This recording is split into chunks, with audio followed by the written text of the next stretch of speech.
Welcome to the Business Results Program. This is how you can transform yourself, your team, and your whole company. My name is Pete Winiarski. I'm the CEO of Win Enterprises, LLC, and this video is us recording a podcast episode. Podcast Business Results Radio. Look up businessresultsradio.com or go check it out on iTunes or one of the other podcast platforms. And do subscribe and do give a 5-star review. Now, you as a business leader, we get what you're going through. You've got overwhelm and stress and frustration. You have high expectations on your shoulders, some of which you put there yourselves. Why can I say this? Because we, our team, we've experienced this ourselves. We have been business leaders. We know what it's like. And boy, how cool is it that you have this resource.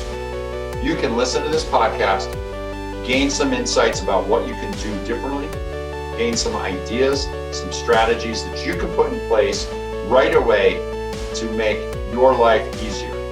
That's what we're after here. We want your life to be easier because being a business leader does not have to be this challenging, doesn't have to be this hard. And we want you to exceed your expectations, excel, and achieve the results you want, get your team to thrive, and your company to just absolutely go right through the roof. And you can do that here. Enjoy this episode.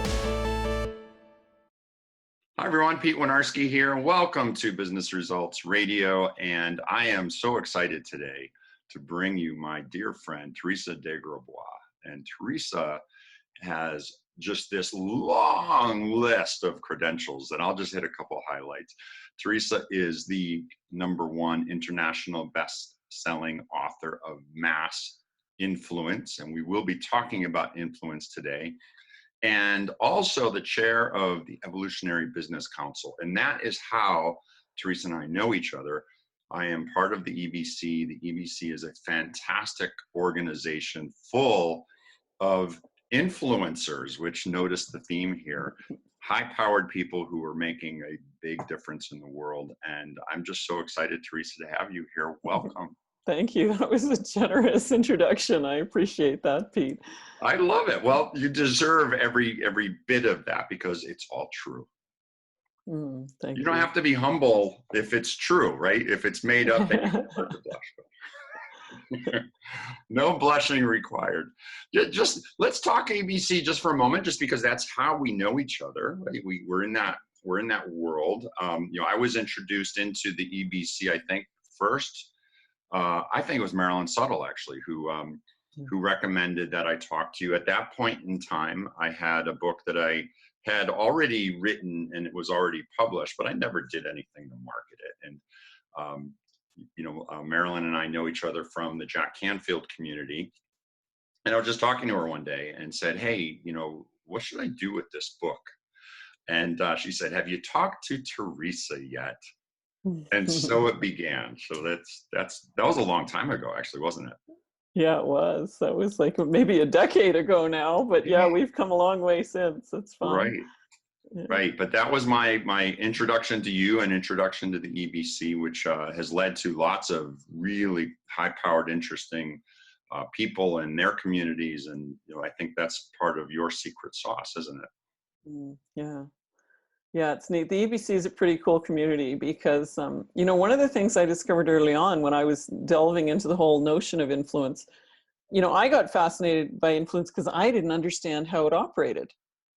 And what I soon discovered is there's a lot of good people out there that really want to cause change in the world, whether it's, through their own business or whether they're working in a big organization and they want to create change either within their organization or through their organization. Mm-hmm.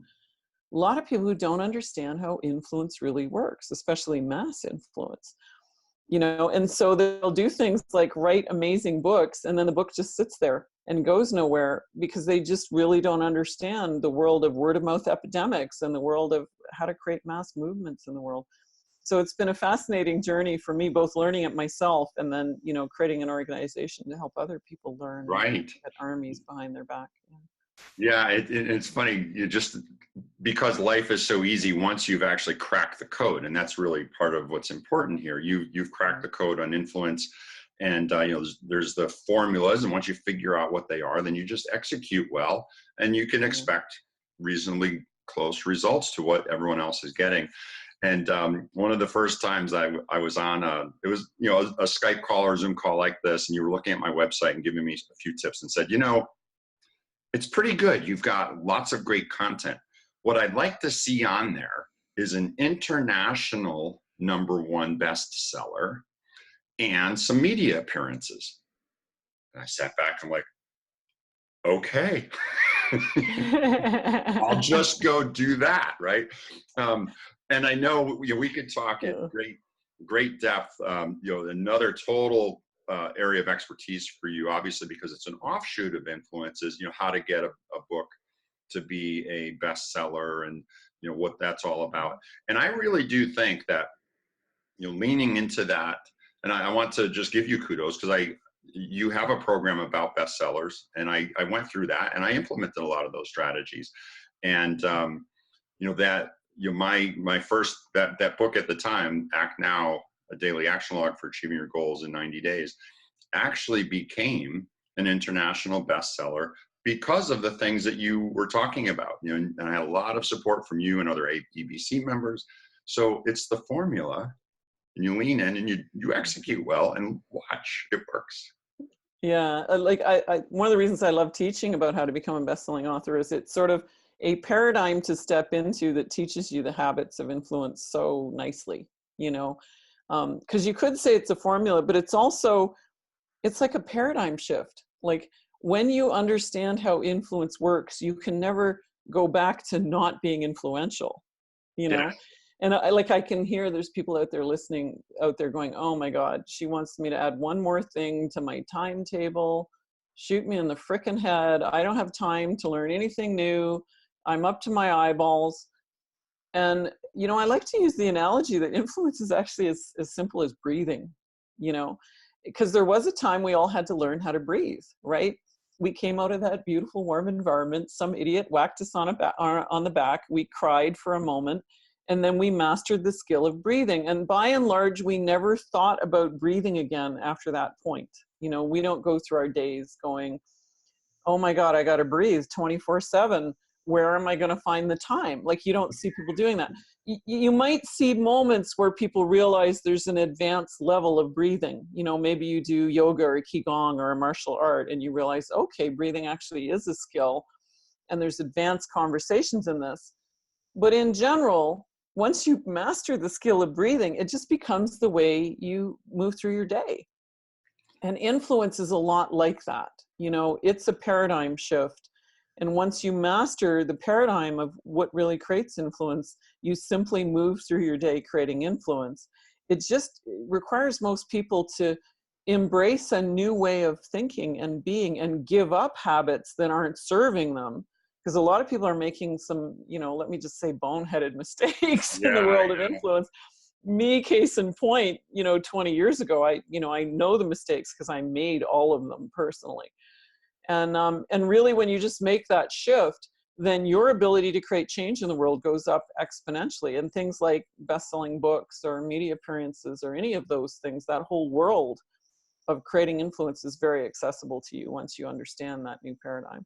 Right. And you know, from a paradigm perspective, you know, it's interesting. You came up with, oh my goodness, where am I going to find the time? That's one paradigm shift. Another is, oh my goodness, is there enough out there? Like, is there enough air?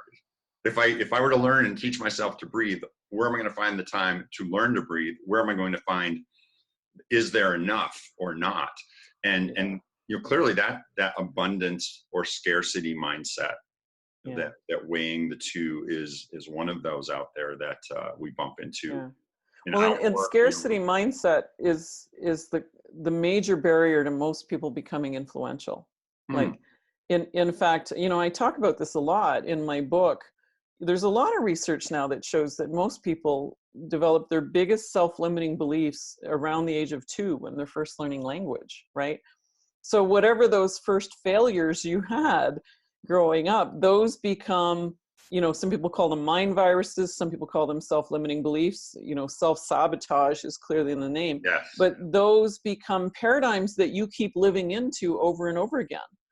Like, you maybe tell yourself I'm not smart at math, or I'm not good at speaking in public, or in my case, I'm the youngest of a very large family, so I'm too small to play with the big kids, became a Oh, dominant self-sabotage for me as a child, right? I can even remember the day I created that, right?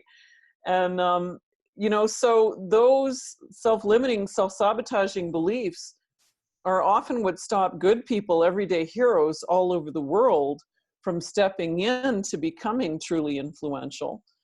In fact, the only people that tend not to have self-limiting beliefs that would stop them from becoming influential tend to be sociopaths. They've got a different kind of inner dialogue going on. And so what's really at stake here is that good people all over the world need to understand that mastering how influence works is not only easy, it's important.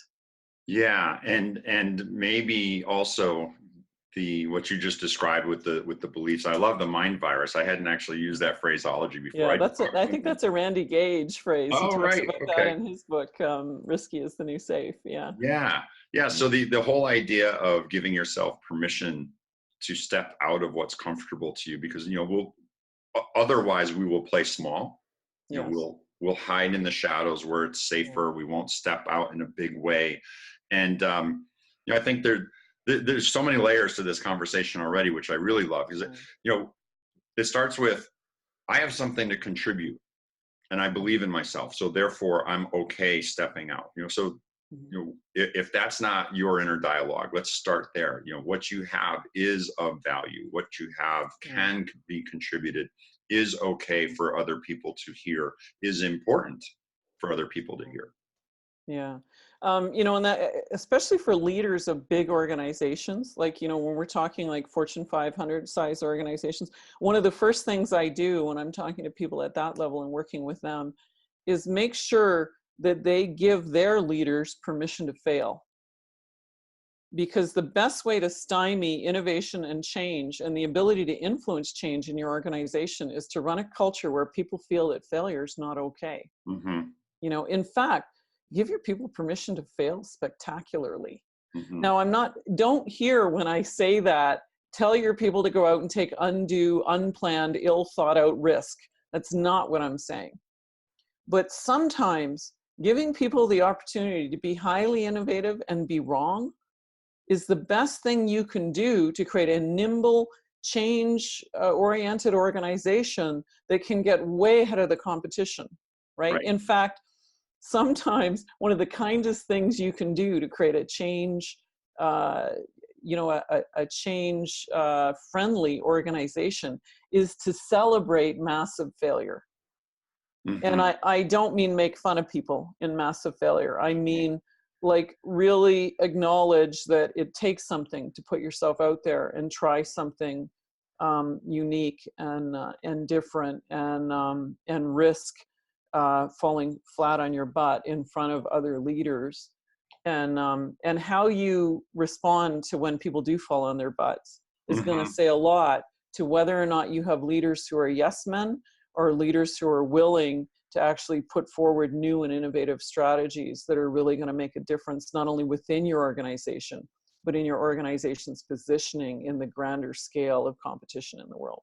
Yeah, that's well said, because if you are the smartest person in the room or in the company and you're not allowing anyone else to contribute, I can guarantee you won't end up nearly what your potential is. Uh, Yes. but what I love about this, and Teresa, I don't know if you know, one of my sons is 16, still playing baseball, and we just finished up a baseball season, the summer season and the spring season that I manage. So I use baseball analogies all the time. And what we describe to, and remember, these are kids who are still formative age, 13, 14, 15 years old. And um, the idea of making a mistake, the idea of it's okay and let's learn from that, on the baseball field is tremendous, because what really matters, and of course in a baseball season, there's a beginning, there's an end, there's a playoffs at the end, and then there's someone becomes the champion as a result of all of that. And all season long, I will win or lose, we huddle afterwards and we talk about, what went well today. What were the things that we need to learn from? And we openly talk about them, and we make sure we know, did winning today matter really in the scheme of things? No. What matters is being ready for the playoffs. Now, of course, there's no season necessarily in a Fortune 500. Of course, there's the quarters and the end of year, right? There's the play the game called make Wall Street happy, make the numbers and all that. And unfortunately, that's a reality that business leaders in a public company need to learn to play and respond to. But even that has the same rhythm to it. You can build on things today that make the longer term more probable for a bigger success. Yeah, that's brilliant. And like people like Ray Dalio and Warren Buffett talk about these concepts all the time, right? It's not how often you fail, it's how quickly you recover from failure that really is the key to success. And that's actually a core principle of influence, right? Mm-hmm. Don't get mired in things that don't work. Look forward and move forward, and how you respond and relate to other people, both in their successes and their failures, is going to deeply dictate your own influence. So really looking at your relationship to failure, and like, do you consider that devastating and horrible, or do you just consider that a step on the road to success? It's really important to understand what your self-limiting beliefs and your self-sabotage is as a leader, and how that impacts other leaders and change agents around you in terms of looking at your own influence. Yeah, that's really brilliant. And I remember a story about, an executive who made a big mistake and then turned in his letter of resignation to the CEO. And the CEO said, "I'm not accepting this. I just invested $200,000 in you. And I know now that you won't ever make that mistake again. And you've learned from it and you're better as a result. So let's get back to work." Nice. Yeah. That's a beautiful example of influence. Yeah. I think that may have been Charles Schwab Sr. way back when, the steel, as he was running Carnegie Steel. But again, that's turn of the century. I'm not sure. I wasn't there for it, and I'd have to dig. But the story, the message of the story certainly is very strong and lives on. Yeah, beautiful. Teresa, so we've been using the word influence. The book Mass Influence, clearly has a lot of depth to it. How would you just broadly define what is influence? Well, influence in general is anytime somebody knows, likes, and trusts you enough that they will take action based on your word, then you have influence, right? Mm-hmm. Mass influence then is, do a lot of people know, like, and trust you enough that they will take action based on their word, right? And that's really the only distinction between like one-on-one influence and influence en masse. And they're both founded in very similar principles, but it's almost like mass influence is a slightly different sport. You use baseball analogies. I'm a Canadian, so I use hockey analogies, right? But a lot of people learn a certain rule book. I mean, it starts in kindergarten in the sandbox. We learn things like, you do this for me and I'll do that for you, like a sort of a tit for tat thinking. Mm-hmm. And then, we come up and we start in business and we learn things like, it's a good idea to offer to buy a colleague a coffee or lunch. And you only have to phone up the head of a Fortune 500 company and offer to buy them coffee. And faster than you can say gatekeeper, you're going to learn that there's a different set of etiquette and a different set of rules that apply to the highly influential. Mm-hmm. And so it's almost like we've all spent our whole life training to be superstar athletes, but we've been playing basketball, and high influence is hockey. And when you step into the world of high influence, it's easy if you bring the basketball on the rink and you don't have stick and skates to end up on your butt and wondering why everybody's shooting pucks at you. Right. Like, it's just a different environment and a different mindset, right? But get related to the game of hockey, and it's one of the funnest sports out there, and we all love it, right? Mm-hmm. So influence is a lot like that. Depending on what realm of influence you're talking about, there's slightly different etiquettes and habits and rule books at play. Yeah, and the example you just used is phone up the CEO of a Fortune 500 company, and clearly there are gatekeepers there. But what about within the same company? an individual who, let's say, is a frontline employee, or maybe professional, maybe they're an engineer, they're fresh out of school, they've been in the company for 24 months, they just graduated with their degree only 2 years ago, and they have some ideas. How can they begin to play the influence game? Yeah, I love that question. The first thing you got to understand about influence is the more you spend it, the more you get. In other words, influence is almost like a currency, except unlike other currencies, every time you invest your influence in another person, your own influence grows exponentially. So you got to spend it to get it. Mm-hmm. In other words, another way of saying that is you can't make yourself famous or influential, right? Like if I stood on a chair at a networking function and said, look at me, I'm freaking great. I've got 4 best-selling books. I speak all over the freaking world. Everybody would be rolling their eyes up in their head saying, shoot me now, get this woman out of this room. Like they couldn't show me the door fast enough, right? But if I stood up in a chair and said, oh, everybody, Pete Winiarski just walked in the room. I love his work. His books are brilliant. I'm a huge fan of his show. You guys all got to come meet Pete Winiarski, right? Which is all true, by the way. So influence is grounded in authenticity, right? But suddenly in that moment, I'm gracious. You've gained more influence. And in the fact of influencing others to follow your work, I've become more influential. Isn't that interesting? In that moment, I'm actually the most influential person in the room because I'm getting all eyes to turn somewhere, right? Yes. So the more you draw attention to other people's good work, the more influential you become. Oh, there's something to think about, right? So I like to just cultivate the habit of whenever I see someone doing something really cool or worthy of note, I make sure I make note of it. Like, I don't care whether they're the barista at Starbucks or the city worker who came and rehooked up my electricity because the electrical wires are gone down, or whether a colleague whose work really could impact my business, right? Because you never really know where you spending your influence is going to come back to you. True. Right? I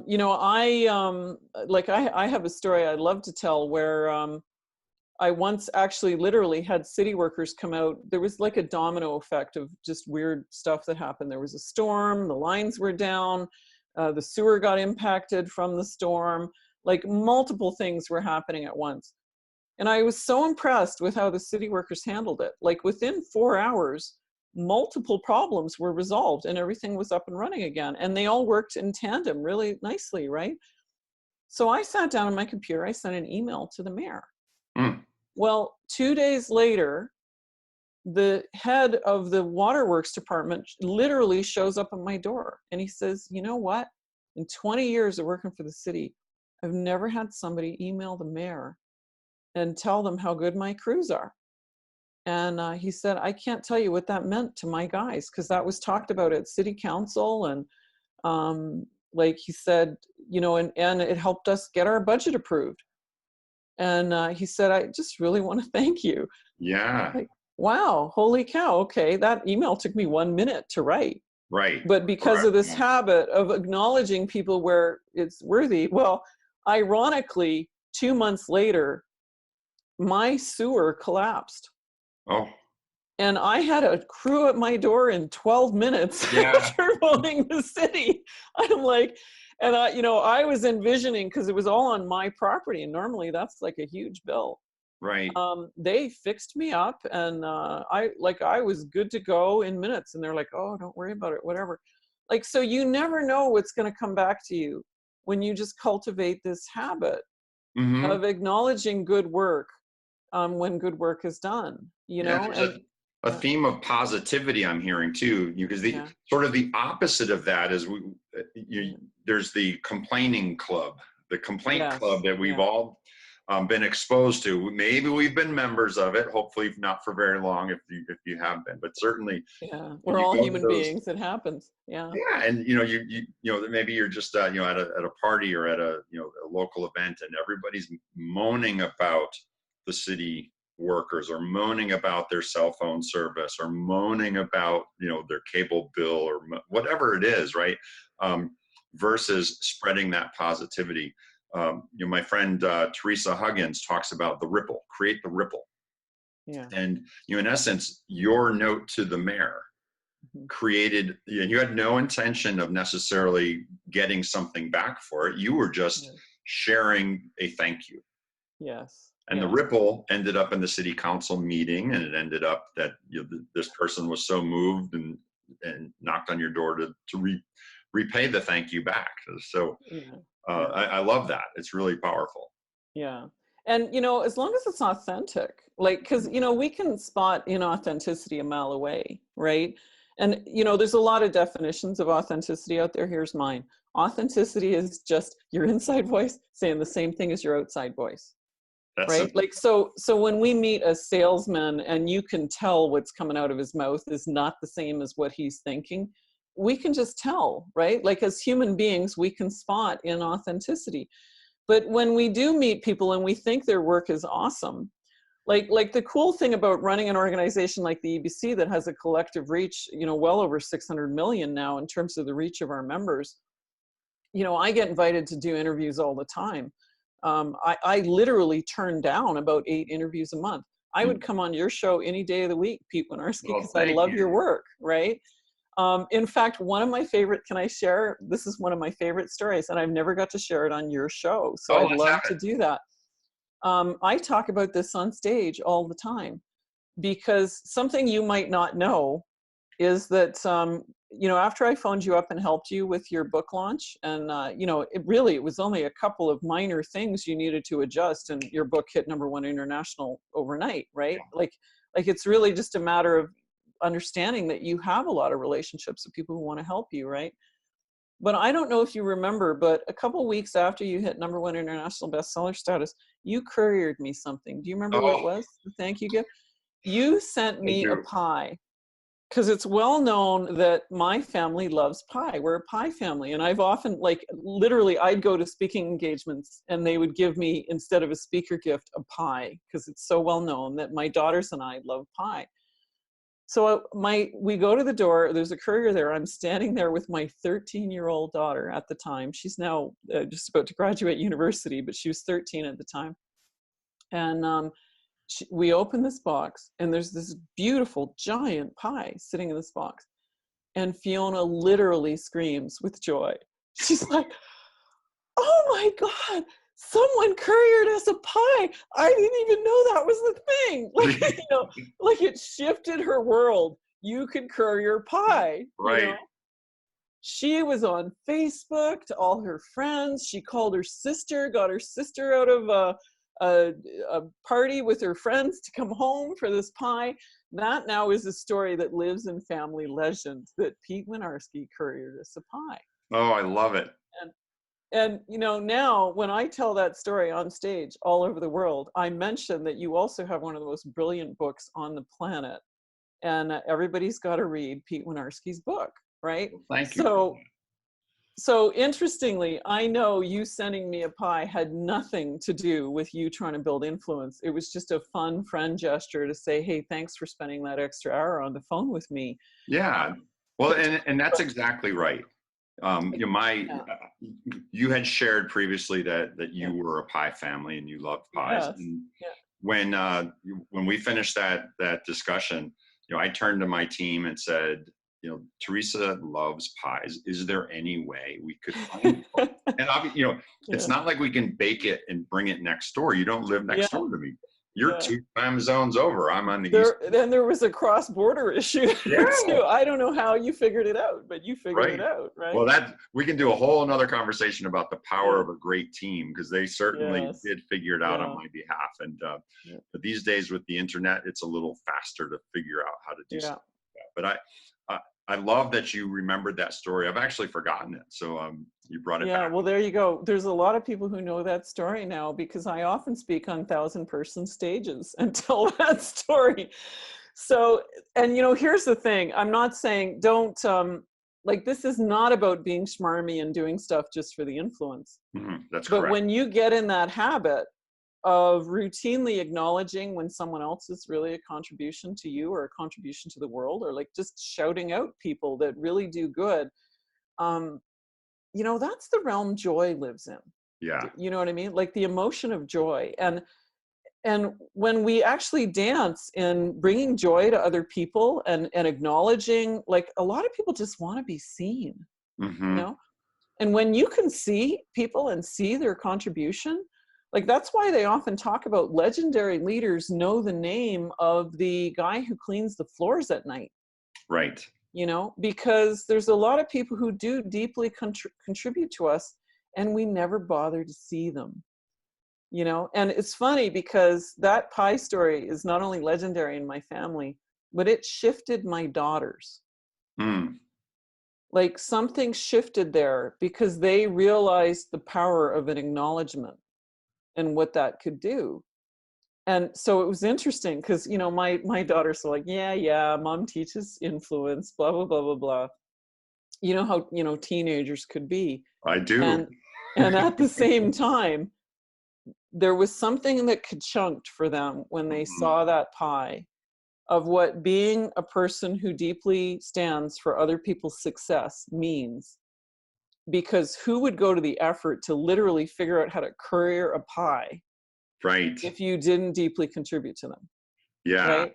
And it was funny because that became so deeply meaningful. And like, and I love that I'm getting the chance to thank you for this publicly on your show. I'm loving it too, Teresa. Because it not only became a really great story I could tell for stage, but it became a deeply meaningful moment for my family. You know, and now my daughters still reference it. You know, it's like the pie effect or whatever, right? Like they'll use it, but I know they're rooting it back in that story of like, what does it mean to really deeply acknowledge someone and understand something that would really be meaningful to them, to acknowledge their contribution to you. That's the realm that deep influence lives in. Yeah, and you know what's interesting is, you know, part of the message here, I hope people who are listening recognize it's not just about a pie, it's about, you know, sharing the positivity, creating some sense of appreciation, being genuine about it. It could be a handwritten note, it could be a short phone call or a text message even. I mean, make it really easy. Do something is the message. Yeah.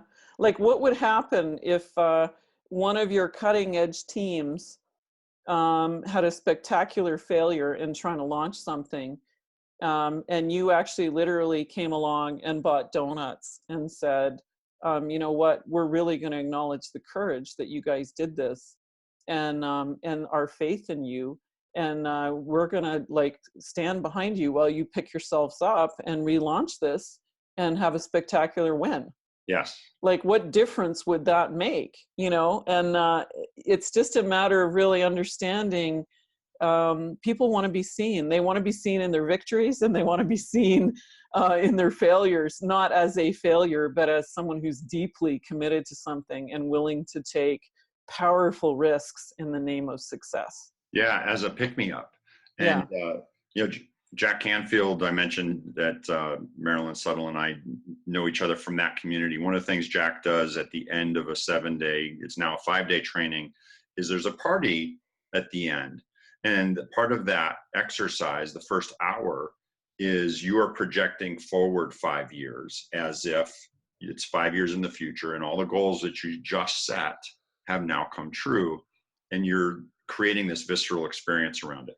Well, what you just described on acknowledging someone's failures, if you could, the equivalent of throw a party around the failure, but rewire it as a success party for the success you're going to have when you do the relaunch.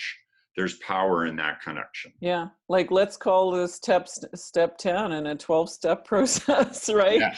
Which is like, okay, we had a miss, let's swing again, because we're almost there. It's, you know, Thomas Edison, right? How many failed light bulbs?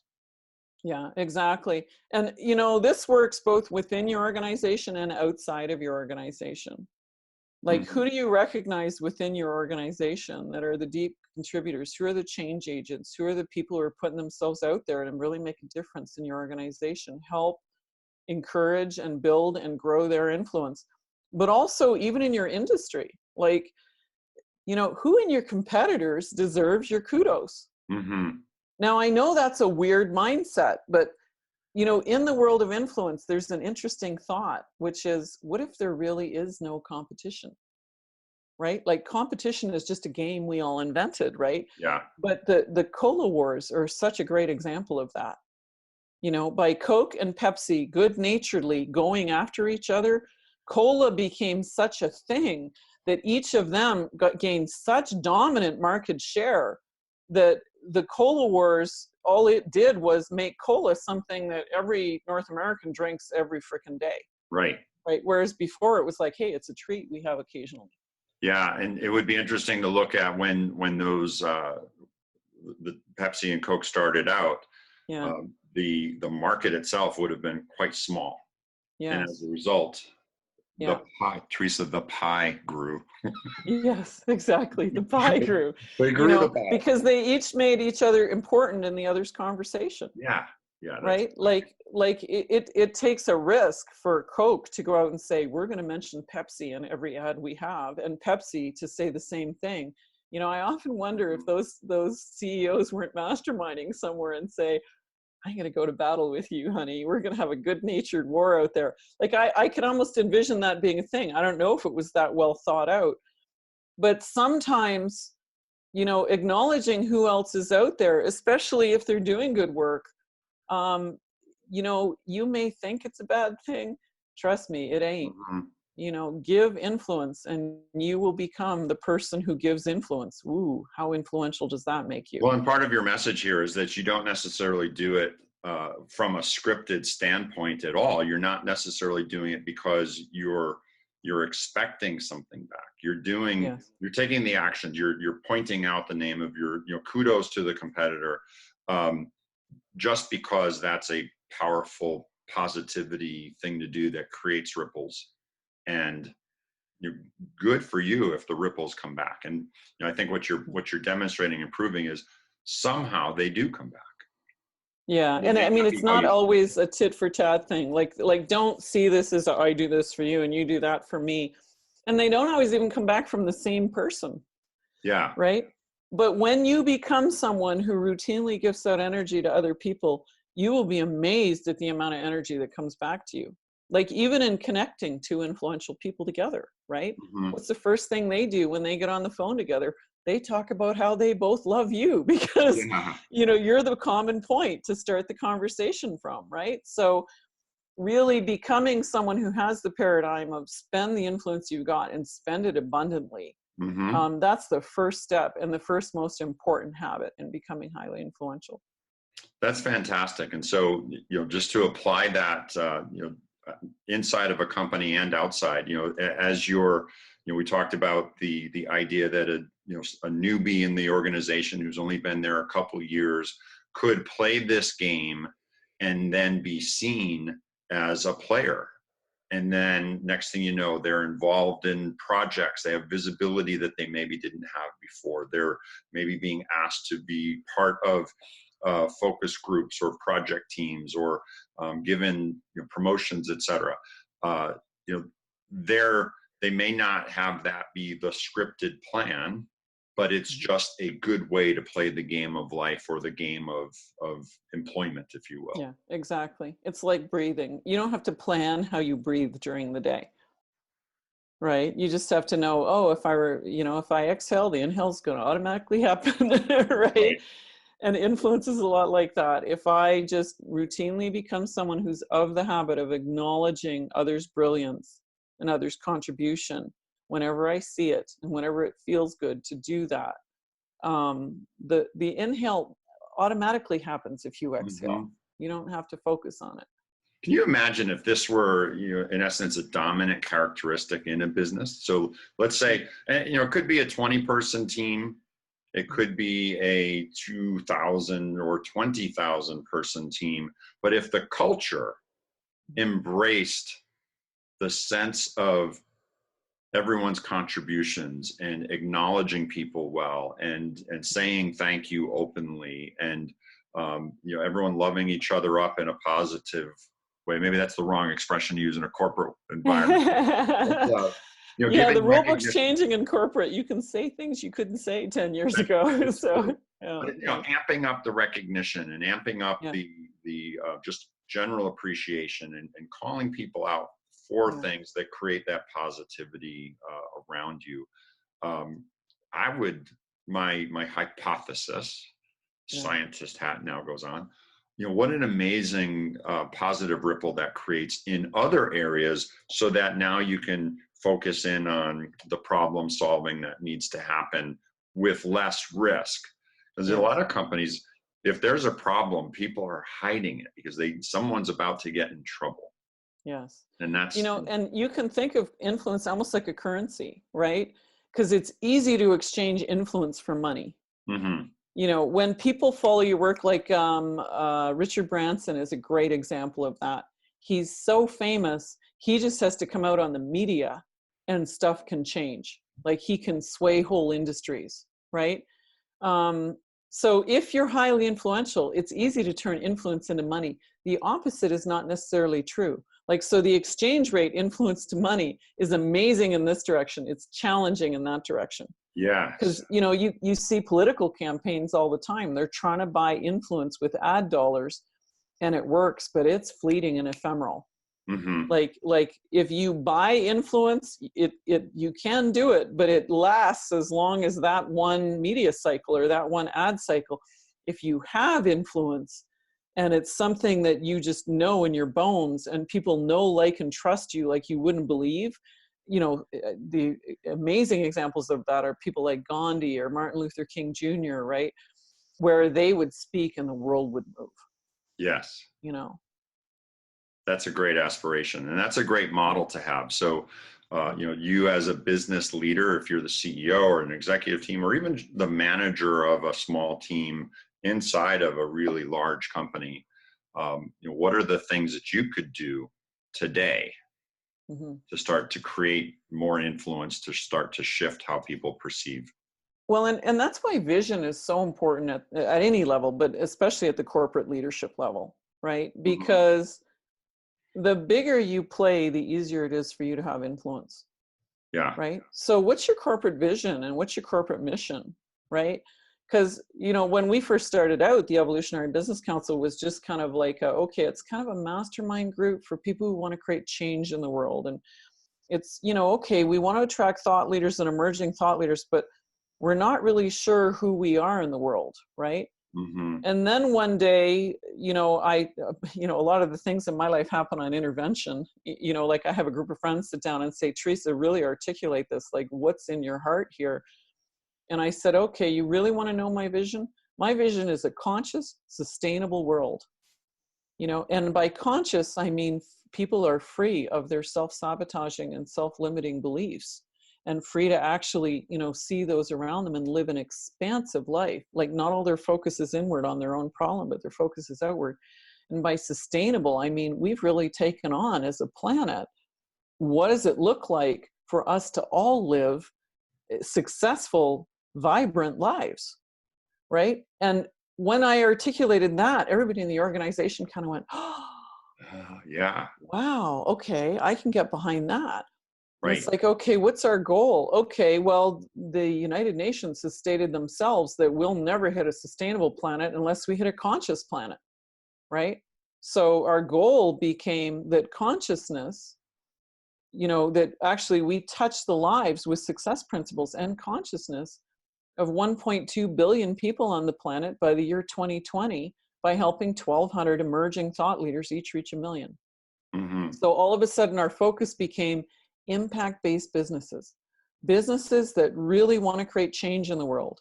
And if they're not speakers and trainers or people who have mass influence, we encourage them to become that, right? Because we want them to be able to go out there and actually have true influence. Like stop buying ads and have ephemeral influence.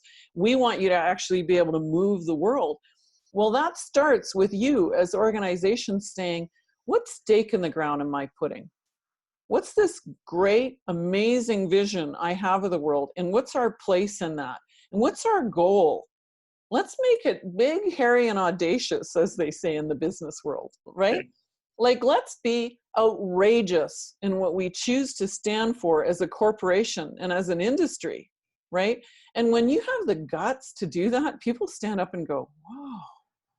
And your employees suddenly go, wow, It's I can get exciting. behind that. What does Yeah. that mean? I'm Yeah. excited. I'm lit up. Right. Right. It's Yeah. a reason to get out of bed in the morning that is just Yeah. different than, I've got to find a way to buy milk and cereal. Yeah.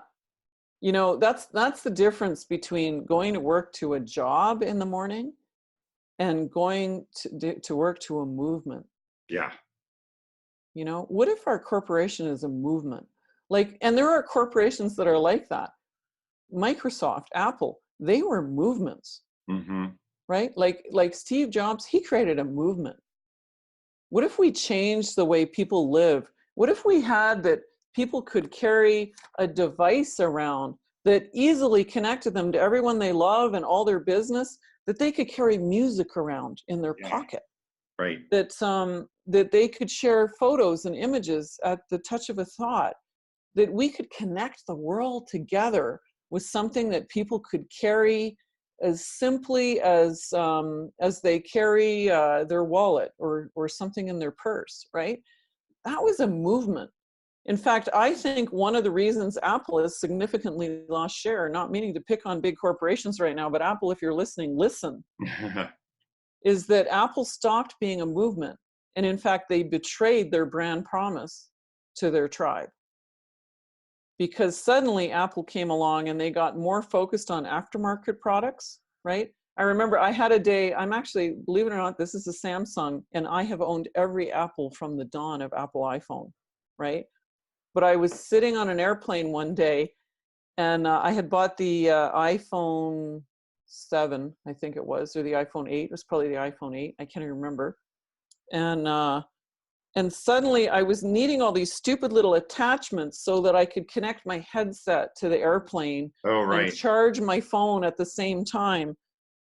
And I was annoyed. I'm annoyed because Apple's always been elegant. And with Apple, you get to be the cool kid, and like touch of a button does everything, right? And there was a Samsung user sitting there going like, you Apple users, like, I can't remember what he said, but it was like, you Apple users, you're so frickin' loyal. Apple could be the worst frickin' or iPhone could be the worst phone on the market. And by the way, it is one of the worst phones on the market now when you look at the technology, and you would still buy it. And it was like an aha moment. And I'm like, wow, yeah, because I was part of the movement. I had such brand loyalty to Apple. I didn't even question whether I should buy the next phone up. Mm-hmm. But suddenly I'm not the cool kid anymore. I've got all these stupid products so that I can charge my phone and talk on my headset at the same time. And by the way, my headset won't plug into the airplane anymore. Yeah. So now I'm like annoyed that it's not the cool phone anymore. Mm-hmm. Right? And so I remember going into the iPhone store and saying, I've only had this phone for a month, but like, is there a better way? And they wanted to upsell me to the new phone that was Bluetooth. And I just thought, wow, okay, it's time to go buy a Samsung. Mm-hmm. I remember that moment, right? And it was because suddenly this grand vision of what Apple was, this we want to change the world energy of Apple was lost for me. And Yeah. so it was no longer a tribe. It was just a choice of, is this product better than that product? And you know what? I'll take a $400 hit and sell my iPhone and go buy a Samsung. Mm-hmm.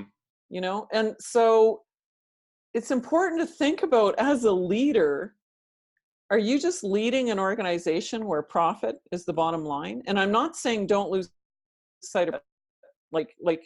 We're in business to be businesses. And Right. even though there might be a philanthropic element of what you never want to lose sight of profit.